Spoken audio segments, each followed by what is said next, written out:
Aquí comienza Hijos de Punta, con Raúl Coe. Bienvenidos.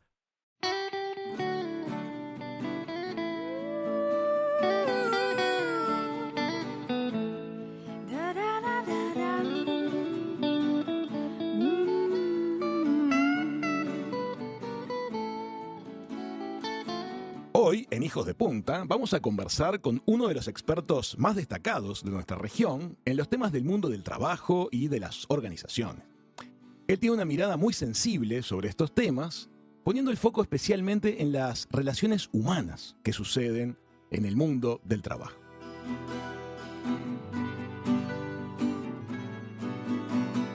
Hola Andrés.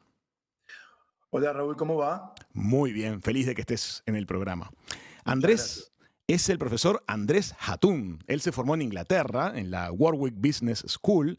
Ha sido consultor en temas de organización y de management en muchas de las empresas más importantes del mundo. Es profesor de la Universidad Torcuato Di Tella, en la Argentina. Es conferencista, autor de muchos libros fascinantes y está lleno de experiencias para compartir con nosotros. Gracias por este ratito con nosotros, Andrés. Gracias a vos. Uno de tus muchos libros me interesó particularmente porque tiene que ver con un aspecto que no suele ser tratado a nivel de liderazgo, de los estudios de management. Uno de tus libros está dedicado a los malos jefes. Me gustaría que profundicemos un poquito y contemos ese enfoque tuyo acerca de los malos liderazgos. Bueno, en realidad es una saga, son 3 libros de malos jefes. Yo no escribo de buenos jefes nada.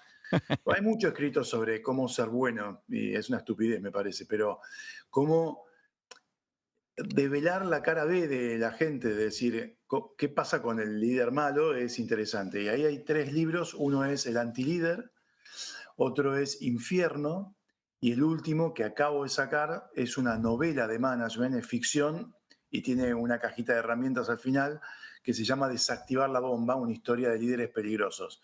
Ujú. En cada libro hago cosas distintas, pero básicamente califico y distingo las características de estos líderes espantosos, ¿no? Y me gustaría que vayamos por ese lado, porque viste que muchas veces cuando se habla de liderazgo y de management, como que se entroniza la figura de la jefa, del jefe, como algo que siempre tendría que ser el modelo a seguir, y muchas veces no es lo que pasa. No, sí, justamente me parece que la mayoría son los modelos a no seguir, son los que te arruinan la vida, que te hacen la vida un espanto, te joden por todas partes, llegás estresado. Yo lo llamo jefechotismo, ¿no? Es ese jefe eh, pésimo, es el que te arruina la vida, el que está ahí para joderte, básicamente. ¿Y qué características podemos enumerar para ver esas señales de esos malos casos? Bueno, hay muchas formas de clasificarlos, ¿no? Pero si tomás una matriz en donde un eje sea el- una persona que le da valor a la organización, y por otro lado tenés otro que destruye los valores de la organización, y en el otro eje tenés el que considera a la gente activo estratégico, y del otro lado activo descartable.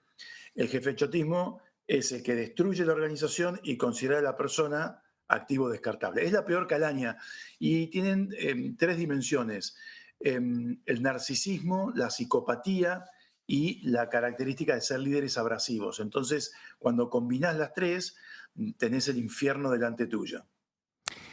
Has escrito que la mayoría de la gente cuando abandona un trabajo, a veces no está abandonando la tarea, está abandonando un mal jefe. Sí, de hecho, en el libro El Antilíder, justamente hablo de eso, ¿no? Es decir, la gente deja muchas veces el mal jefe. También las estadísticas te dicen ahí que la gente muchas veces va a las organizaciones por lo atractivo de la propuesta laboral y termina yéndose por el mal jefe. Entonces, el dinero no necesariamente es lo mismo que atrae y retiene, sino que te puede atraer una buena propuesta, la organización, la propuesta de valor, la platita, pero por lo que generalmente te vas es porque estás hinchado. en tu experiencia, cuando tú te acercás a una organización, muchas veces organizaciones muy grandes, me imagino que ves a la vez muchos roles en esas empresas e identificarás las personas que están sumando a la organización, que están realmente aportando y que están haciendo buena vida para sus subordinados, y también los que no, pero son todos parte de un equipo. ¿Cómo se encara eso cuando uno llega y aterriza ante una organización como asesor? Es muy interesante eso porque, a ver, hago mucho ese trabajo de ir a comités directivos.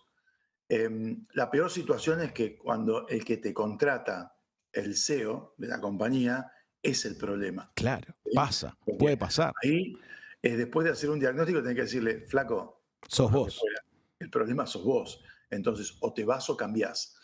Después, cuando hay problemas en el equipo directivo, los problemas pueden ser muy distintos.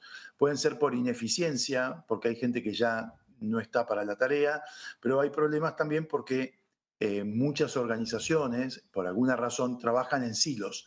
Y al trabajar en silos, tenés ese líder que trabaja para sí mismo, para su poder. Entonces hay que romper los hilos, y a veces los hilos hay que romperlos a patadas o terminar echando a esa persona, porque no hay forma de que ese equipo funcione, sino, ¿no? Cuando decís silos, te referís a que la empresa está compartimentada. Absolutamente, es eso.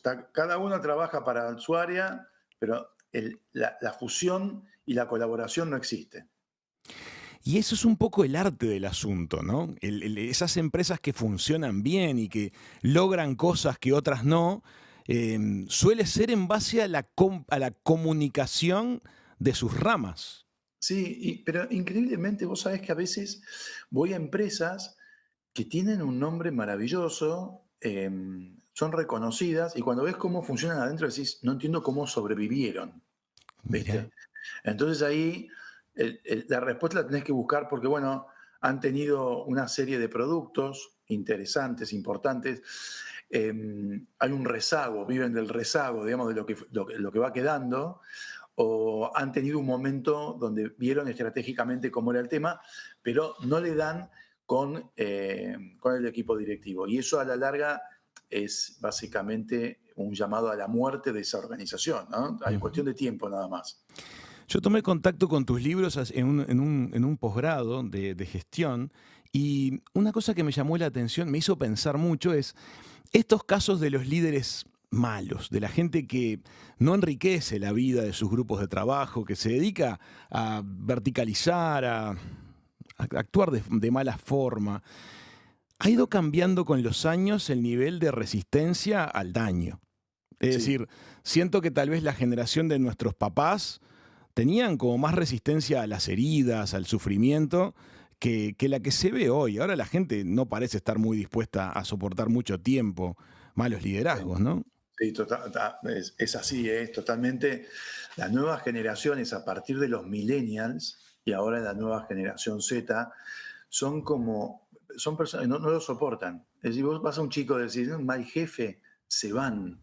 Es decir, porque primero están ellos, su desarrollo, su carrera y el compromiso con ellos mismos, y después el resto. Entonces, si vos tenés un imbécil delante, ese problema es la compañía. Y ahí es donde hay que tener en cuenta que antes uno se bancaba a los imbéciles porque uno era un poquito imbécil también y se bancaba todo, o porque estaba esta idea del compromiso con el trabajo y la organización y de zaraza.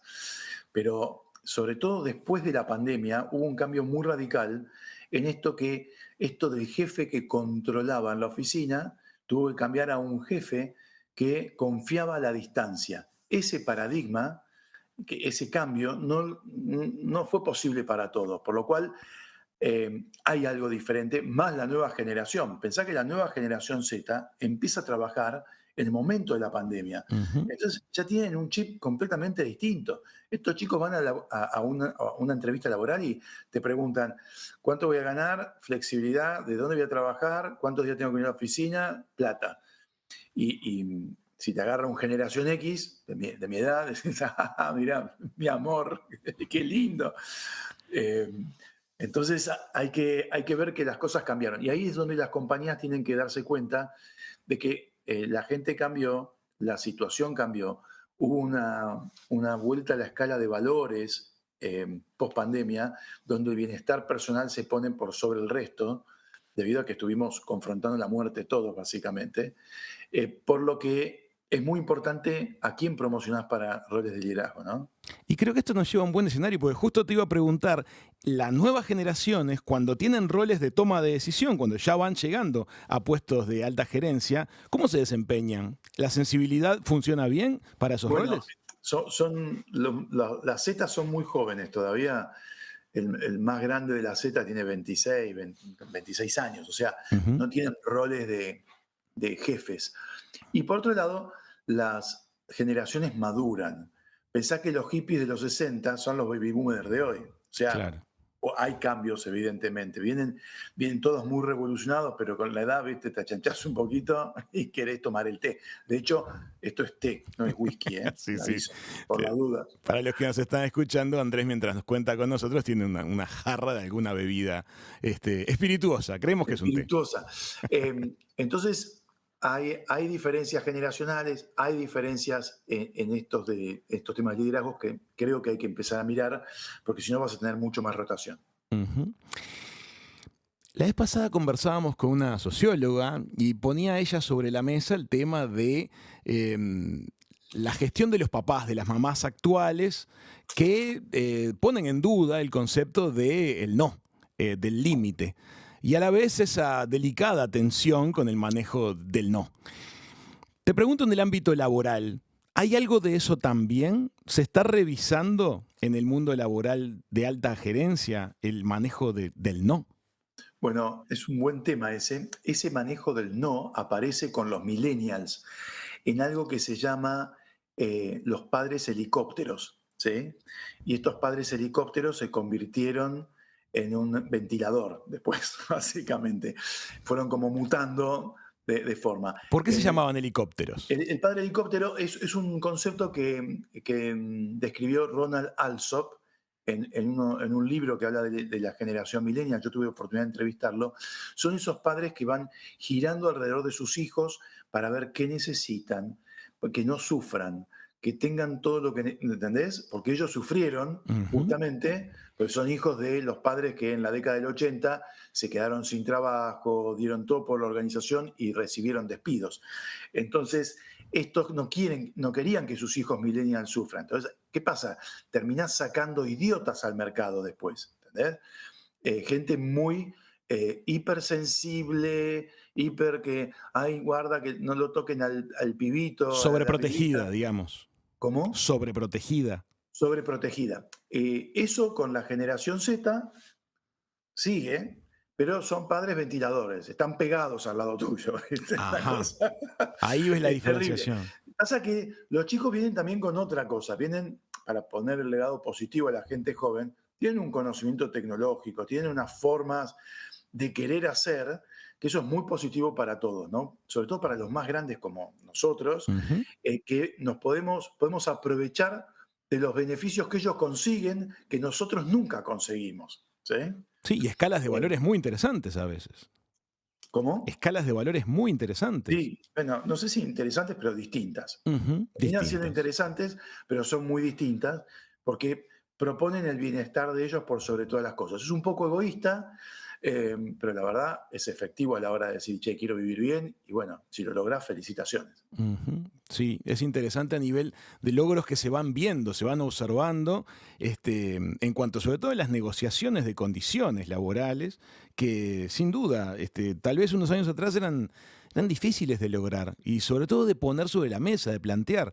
Y se observa un desparpajo que está muy bueno, es interesante verlo.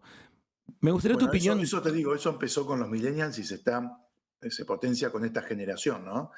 Pero ya tiene unos años esto de que la gente exige cosas diferentes. Fíjate que por algo empresas como Google te generaron un espacio completamente distinto de trabajo, esto afectando a los millennials, ¿no? Hoy los centennials o la generación Z ya ni siquiera quiere espacio de trabajo, lo que quiere es trabajar desde donde tenga ganas de trabajar. Ahí Ujú. hay un cambio de paradigma también.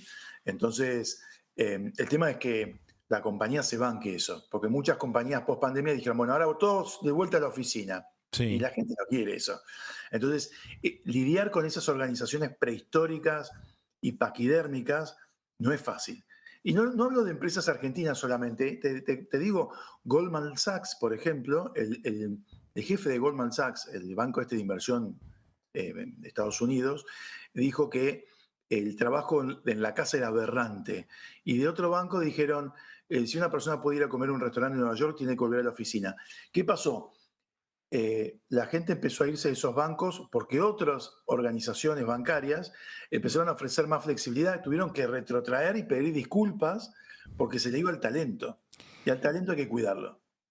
Vamos justamente sobre el tema del talento. ¿Cuál es tu definición de talento? Bueno, hay talento y gestión del talento, ¿no? Como para poder diferenciar un poquito.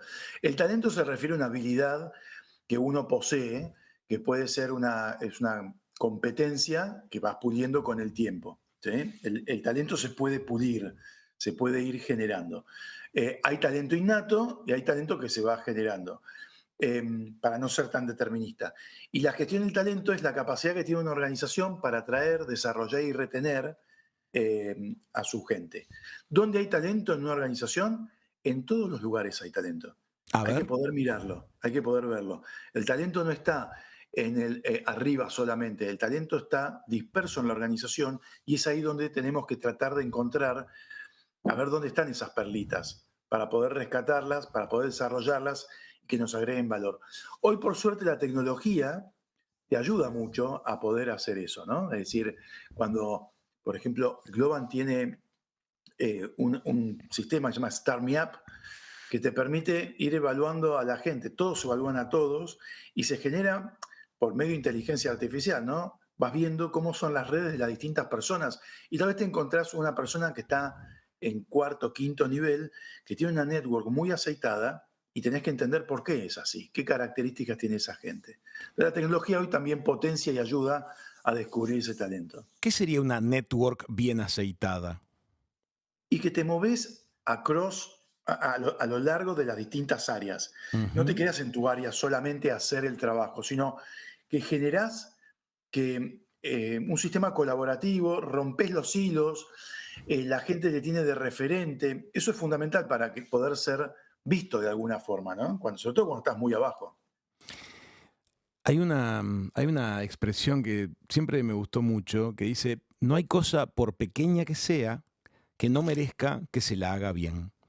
Eh, es lindo aplicado a las organizaciones porque si cada uno hace su tarea de buena manera y le pone corazoncito, la sumatoria sale bien.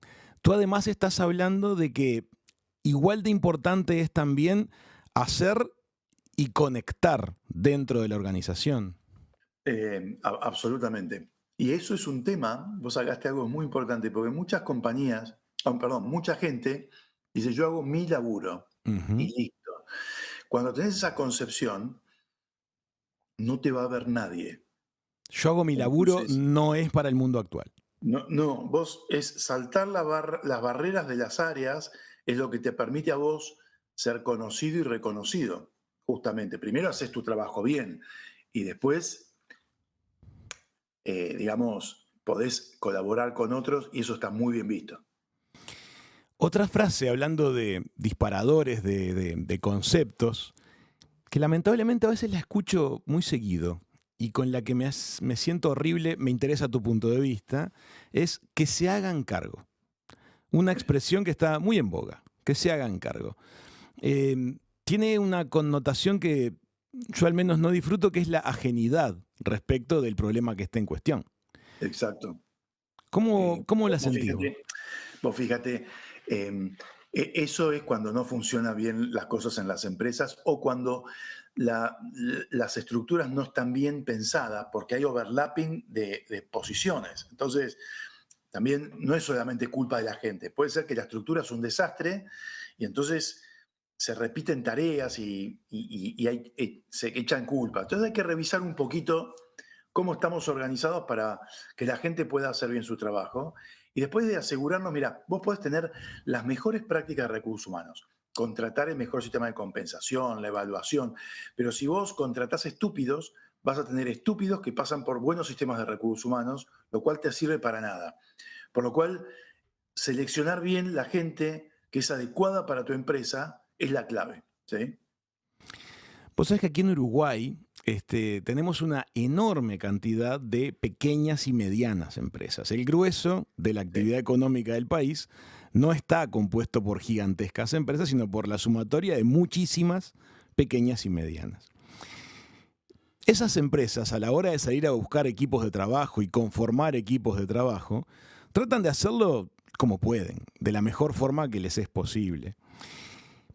Desde tu óptica, ¿es realmente el camino correcto buscar empresas que se dedican a selección de personal? Mirá, a ver, depende qué busques y para qué tipo de organización. Ujú. Cuando sos una empresa muy grande, no tenés opción porque tenés que hacer el outsourcing, la tercerización de esa búsqueda, porque no te da la estructura de recursos humanos, es más eficiente. Es más, hoy con la inteligencia artificial hasta podés hacer los primeros filtros y está todo bien. Cuando sos pyme, es importante encarar la búsqueda uno como organización, porque hay un tema cultural que es muy fuerte. Entonces, le podés delegar al tercero el screening, que se llama la primera parte, y después, si querés, que te mande una terna, pero sos vos el que elige, como siempre, es la compañía, pero tiene que estar más involucrada la compañía, porque hay temas culturales que, viste, es de piel, Te es entiendo. como, ¿cómo explicarte? Es que, El como lo dueño hemos tiene que vivido muchas entender si veces, es esa que persona va a poder trabajar ahí. sí, te lo pregunto porque muchas veces la escala local requiere esa escala humana en la búsqueda de los equipos de trabajo y también en el desarrollo del talento, en la forma en la Exactamente. cual se genera una cultura interna de cada pyme. Sí, además, ojo, no todo el mundo quiere ir a trabajar a pymes, ¿eh? Porque la gente que está muy formada, muy preparada, con un MBA, dice, bueno, la pyme tiene un techo. ¿Quién es el techo? Claro. El dueño y los hijos del dueño. Entonces ahí tenés que ver como pyme eh, cuál es el techo de los profesionales que vas a incorporar, porque si vos Claro. te traes un avión, el avión quiere volar. Y si vos le cortás las alas rápido, la verdad que no es una buena experiencia para nadie. Andrés, y hace un rato hablabas de los casos en los cuales las altas jerarquías de una empresa, fundadores, hijos o hijas de fundadores, no terminan siendo las figuras de mayor talento. Hay veces en las cuales, como decís vos, contratás un avión y en teoría tenés que dejar que vuele. Bueno, ¿se logra? Eh, Mira, la mayoría de los casos no lo logra, porque primero la traba es del fundador. Es como, esto, hablando mal y pronto, no se muere más. El fundador no se muere más. Y estás deseando que algo pase, que se retire al más allá para que se mueva la compañía. Es la peor de las circunstancias porque la compañía no tuvo la transición para la nueva generación. Entonces, generalmente esto es así. La primera generación, la que funda, es gente que laburó un montón, se arremangó. La segunda aprovechó, la tercera la fundió. ¿Sí? Una la funda y la tercera la funde. Claro. Es los fundadores ricos, padres pobres y los nietos imbéciles, básicamente. Y la funden por imbéciles, porque no saben hacer. Y eso es culpa de sus padres, sus abuelos, que no supieron involucrar o armar un protocolo familiar para saber qué familiar puede incorporarse y cómo profesionalizar, que es la gran mala palabra. Hay dos malas palabras en las pymes: profesionalización y sucesión. Y ahí viene algo que te quiero preguntar. Muchas veces, como bien decís, una generación se arremangó, lo hizo todo, porque de alguna manera recorre todo un proceso productivo o todo un proceso de brindar un servicio, y cuando sale a buscar equipo de respaldo, salen a buscar también individuos muy polifuncionales. Claro, exacto. Eso es buenísimo, porque que ese es el gran problema que tiene la pyme. Mientras que en la multinacional vos te especializás.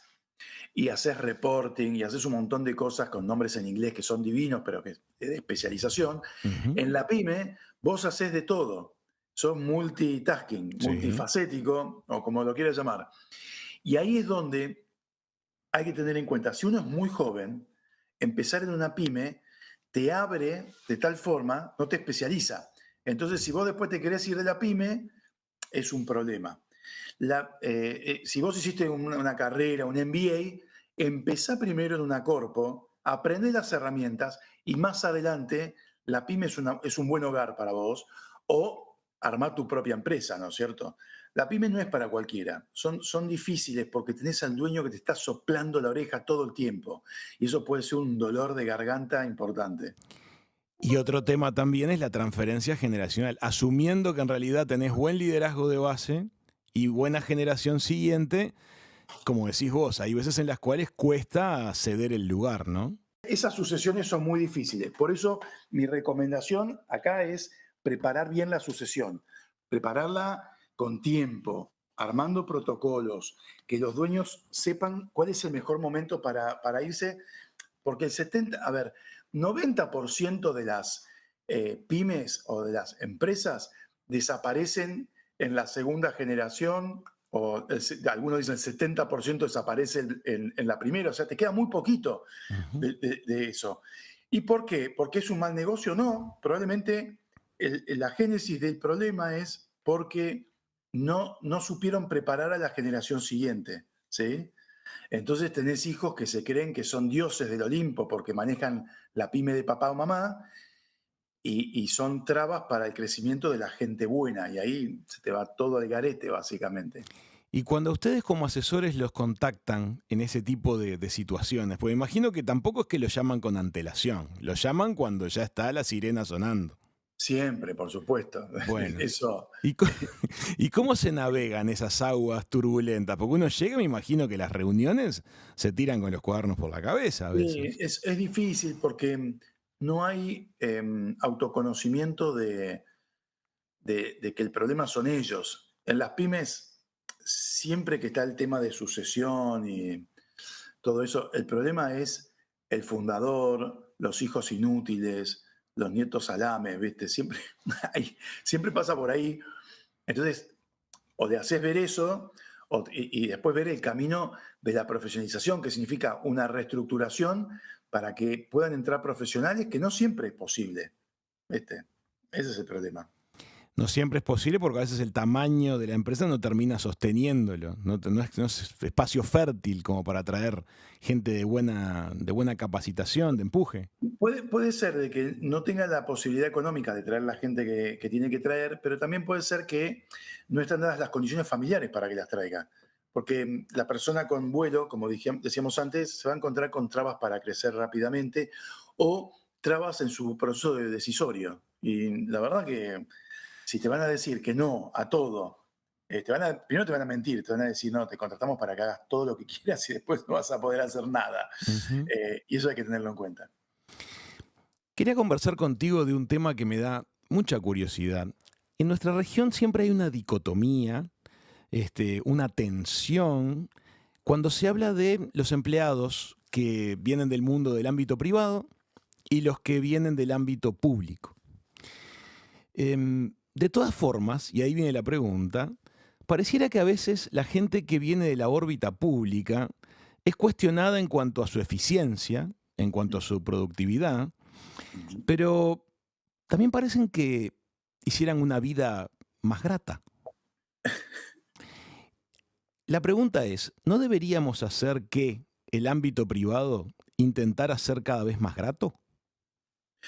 Sí, a ver, hay como dos preguntas o dos planteos en lo que decís.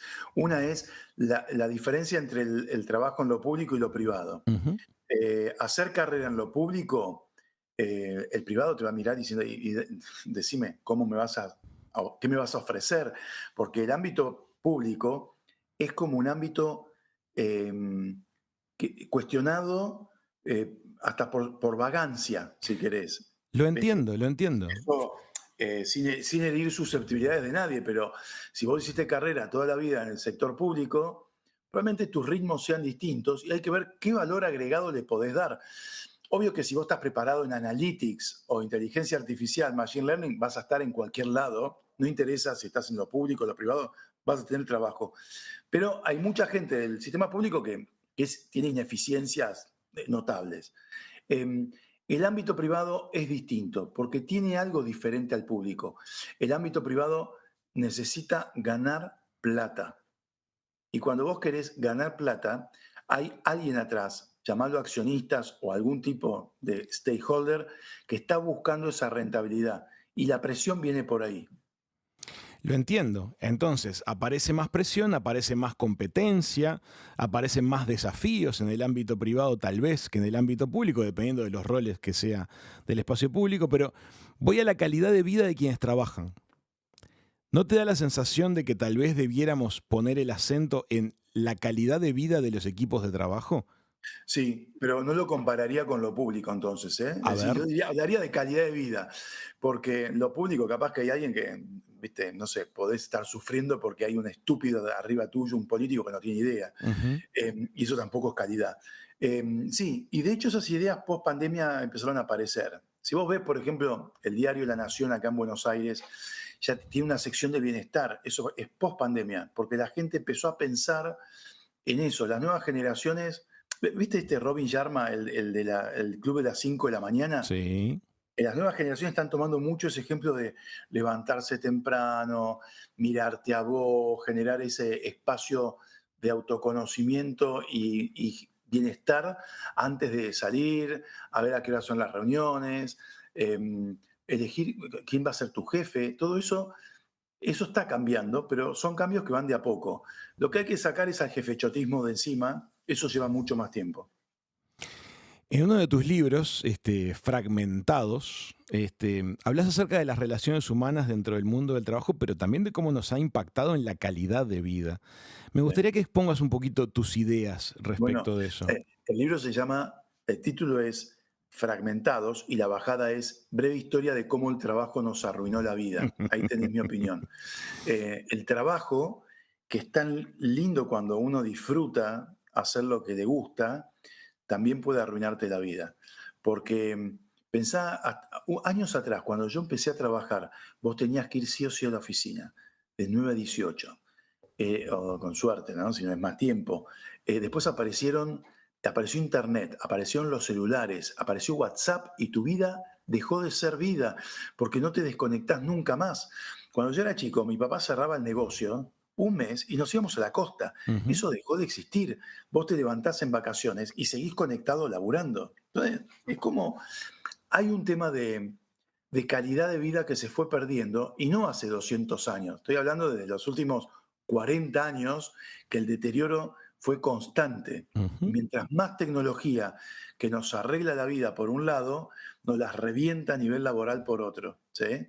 Entonces, en ese sentido digo, el trabajo nos arruinó la vida. Si lo querés más atrás, la revolución industrial fue un espanto. Los que pasaron por ese momento fue absolutamente espantoso. Ha de haber sido muy especial y muy traumático. Uno solo puede imaginar las emociones de ese periodo. Hemos leído algunos testimonios alguna vez y te das cuenta que te están hablando con mucha sinceridad. Me trae una polémica que estamos atravesando aquí en Uruguay actualmente y en muchos países del mundo acerca de las edades de retiro. De hecho, en Uruguay es un tema que está en debate.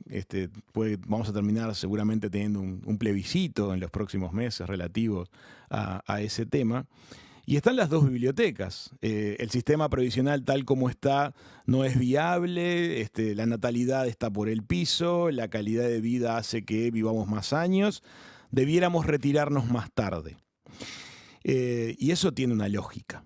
Después está el que te dice, eso vale para la gente que tiene trabajos gratificantes. Si tu trabajo es un espanto, 5 años más es mucho tiempo. ¿Cómo se planta la sensibilidad humana ante este debate? Bueno, hay un tema más que es la longevidad, Ujú. ¿no? Porque estamos viviendo más tiempo. Sí. Entonces, estas edades de retiro que vienen de hace mucho tiempo, donde la gente vivía menos tiempo, pareciera que quedaron un poquito desactualizadas.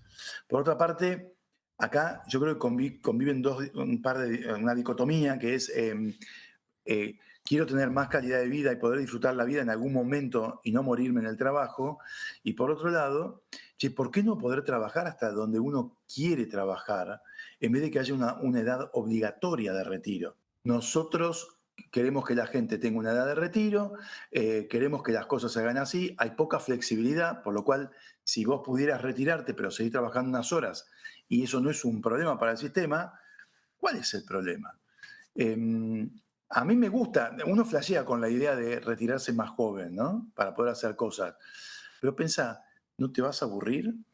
Aquí en Uruguay Sí. ahora el nuevo sistema de retiro permite que la gente haga su jubilación a la edad prevista, pero también puede seguir trabajando sin perder la jubilación. O sea, es una nueva actividad. Eso está perfecto. decir, Eso es vos lo que tenemos aportaste. actualmente. Lo que pasa es que los sistemas previsionales en el mundo están explotados. Entonces, creo que ahí convive el idealismo que tenemos sobre cómo queremos trabajar con un sistema que no da más. Es un problema mundial, ¿verdad, Andrés? Esto Sí, es mundial.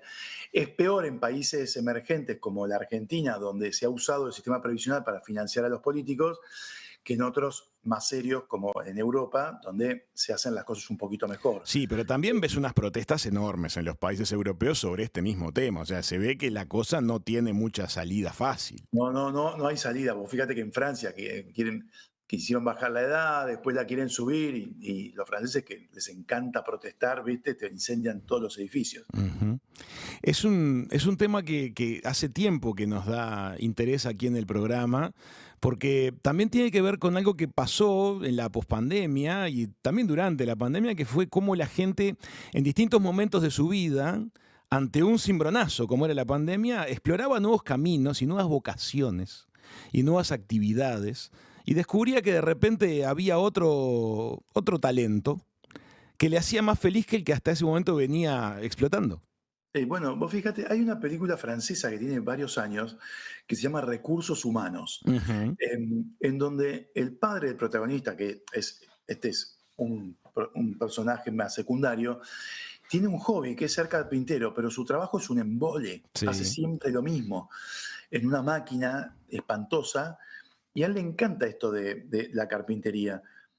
Yo, la verdad que me es difícil poder entender, creo que tenemos la capacidad de trabajar más tiempo, de poder retirarnos después, pero creo que también tenemos que empezar a retirarnos, ¿sí? A ver ese concepto. Esto de que no es el retiro de un día para otro, sino que tiene que haber como un soft landing al retiro, porque es un abismo si no. Y creo que tendría que ser hiperflexible para poder decir, che, mira, en esta compañía a los 65, 67 o 65 años nos retiramos, pero te podemos dejar laburando hasta a los 70, trabajando la mitad de tiempo. Entonces empezás vos a generar también tu propia agenda de otras cosas. O te puedo contratar de consultor, pero vos no perdés la jubilación, como decías vos. Hay cosas que me parece que son importantes poder flexibilizar para poder hacer lo que la gente le gusta, porque hay gente que tiene 70 años y tiene una energía espectacular. Está muy bien lo que estás planteando, es un lindo enfoque y es original. Independientemente de cuál fuera la edad de retiro, primero dejar espacio para que haya puestos laborales para las nuevas generaciones.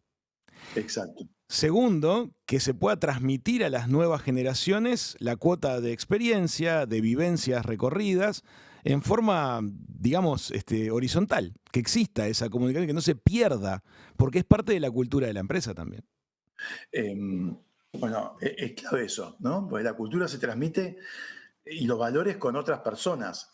Y hay gente que no quiere retirarse, porque sabe que después del retiro no hay nada, no tiene nada en la casa, o mejor dicho, hay alguien que lo espera pero no lo quiere ver, Uh-huh. o ya no sabes qué más vas a hacer, por lo cual me parece clave poder generar un soft landing hacia el retiro. Y eso tiene que ser como muy hablado con la compañía, y no tiene que ser tan rígido de la ley, porque eso es lo que hace que dificulte todo después.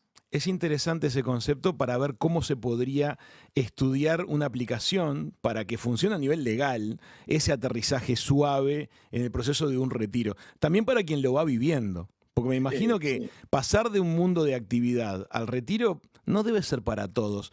¿Cuál ha sido tu experiencia en tantas empresas asesoradas de esas personas que van retirándose en forma voluntaria o porque llegó el momento?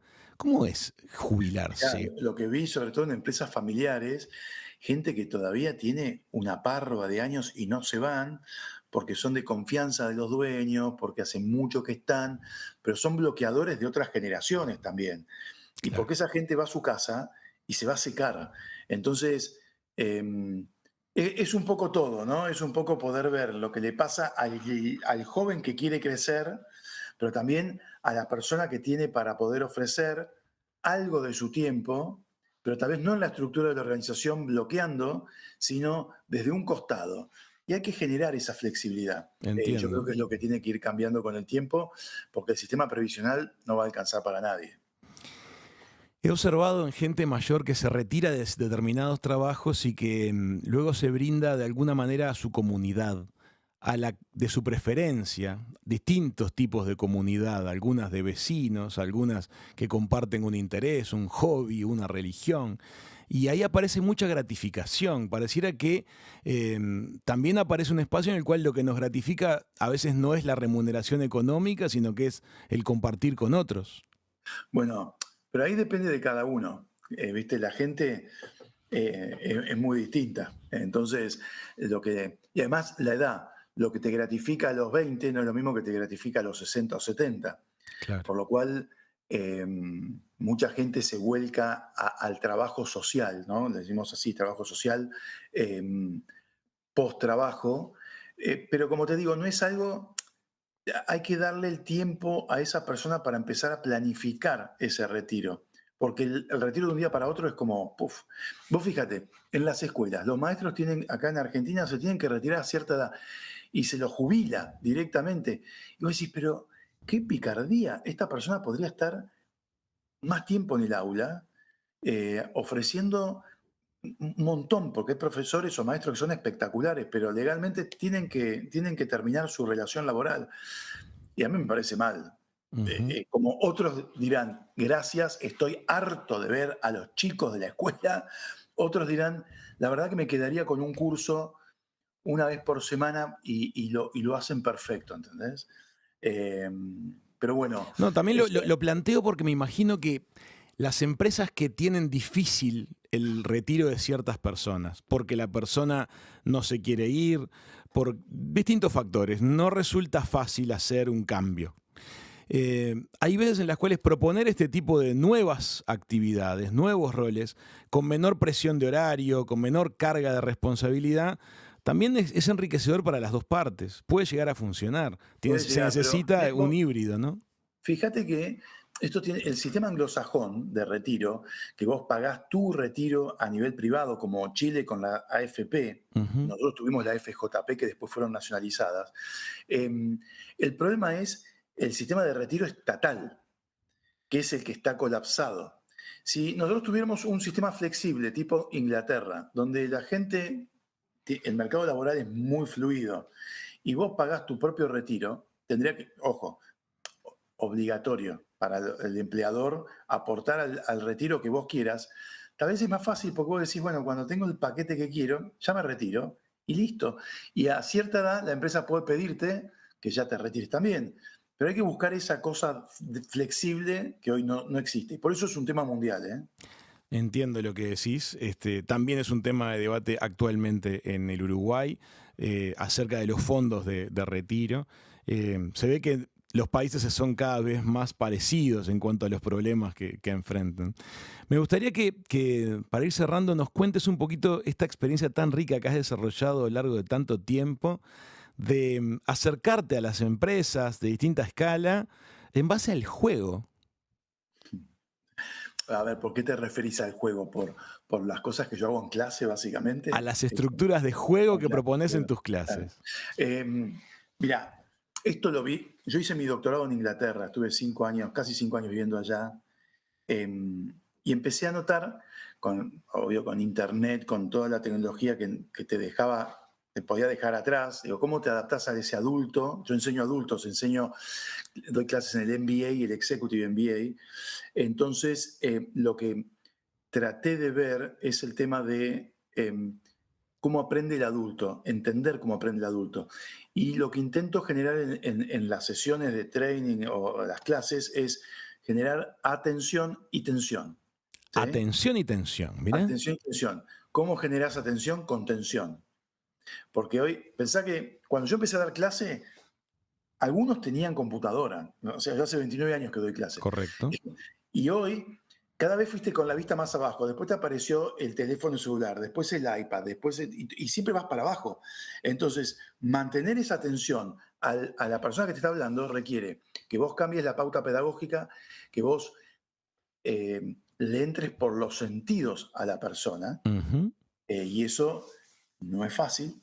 Por lo cual, readapté todo lo que hago y meto actores, me disfrazo, voy con mucha tensión en el aula, maltrato un poquito, los amarré un poco para que estén ahí. Hago actividades, por ejemplo, en la Avenida Corrientes con un grupo maravilloso de gente.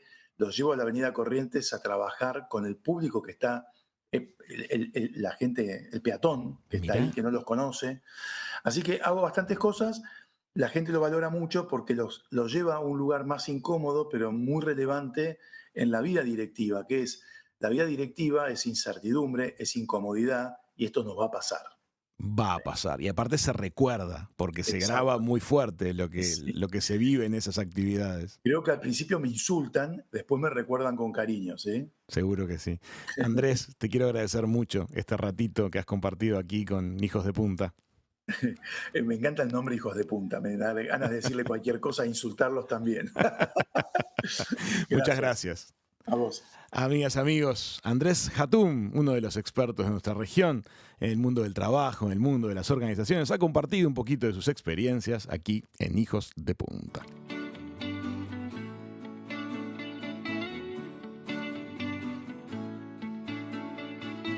Esto fue Hijos de Punta. Raúl Coe, todos sus invitados y una muy buena charla.